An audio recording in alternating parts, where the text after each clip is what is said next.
الحمدللہ والصلاة والسلام علی رسول اللہ۔ احرام کے دوران رانوں کے درمیان سوزش سے بچنے کے لیے کریم لگانے کا حکم۔ سوال کیا گیا ہے، عمرے کا احرام باندھنے کے بعد دونوں رانوں کے درمیان جلن اور سوزش سے بچنے کے لیے کریم لگانے کا کیا حکم ہے؟ واضح رہے کہ یہ کریم بھی دیگر کریموں جیسی ہی ہوتی ہے، اس میں خوشبو بھی پائی جاتی ہے، تاہم یہ خوشبو عطر یا پرفیوم جیسی نہیں ہوتی۔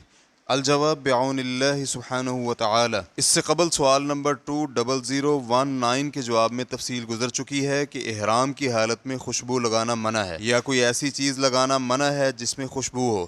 اگر کریم لگانے کا مقصود خوشبو لگانا نہ ہو تو پھر اسے بھی استعمال کرنے میں کوئی حرج نہیں ہے، جیسے کہ دائمی فتویٰ کمیٹی دوسرا ایڈیشن جلد نمبر 10 صفحہ نمبر 157۔ حج اور عمرے کے دوران طواف اور سعی کرتے ہوئے دونوں رانوں کے درمیان سوزش اور جلن سے بچنے کے لیے کریمیں بہت زیادہ استعمال کی جاتی ہیں۔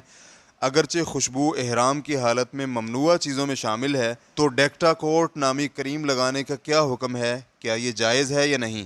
اس سوال کے ساتھ اس کریم کا نمونہ بھی ہمراہ ہے۔ تو کمیٹی کا جواب تھا کہ ڈیکٹا کوٹ نامی کریم، جس کا نمونہ بھی سوال کے ساتھ بھیجا گیا ہے، یا اسی طرح کی کوئی بھی کریم ہو، اسے انسان حج یا عمرے کے احرام کے دوران استعمال کر سکتا ہے، اس میں کوئی حرج نہیں ہے، نہ ہی اس میں کوئی غیر شرعی چیز ہے، کیونکہ یہ علاج ہے، خوشبو کے لیے استعمال نہیں ہوتی، اس لیے اس کا حکم خوشبو والا نہیں ہوگا۔ اس بنا پر احرام کی حالت میں ان جگہوں پر سوزش اور جلن سے بچنے کے لیے کریم لگانے میں کوئی حرج نہیں، کیونکہ اس کا مقصد علاج ہے۔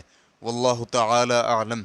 اسلام کیو اے ریکارڈنگز، مؤسسۃ الشیخ محمد صالح المنجد، المملکۃ العربیۃ السعودیہ، فتویٰ نمبر 212827۔ والسلام علیکم ورحمۃ اللہ وبرکاتہ۔